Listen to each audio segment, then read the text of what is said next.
கொண்டு வந்து சுந்தர ராஜ பெருமாளுக்கு கொடுத்து விடுங்கள், சமர்ப்பியுங்கள் என்று கேட்டுக்கொண்டாராம். அந்த சீடர்களும் ராமானுஜர் முன்னிலையில் சுந்தரராஜ பெருமாளுக்கு 100 தடா வெண்ணெய் 100 தடா அக்கார அடிசலை சமர்ப்பித்தார்கள். அன்றுதான் என்றோ வேண்டிக் கொண்ட ஆண்டாளின் பிரார்த்தனை நிறைவேறியது.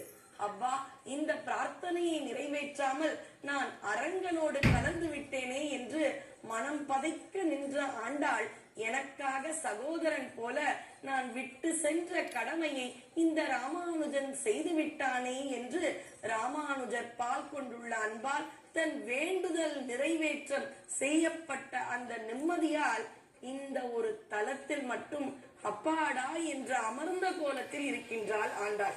பொதுவாக நின்ற கோலத்தில் தரிசிக்கும் ஆண்டாளை இந்த ஒரு தலத்தில் மட்டும் அமர்ந்த கோலத்தில் இருப்பாள்.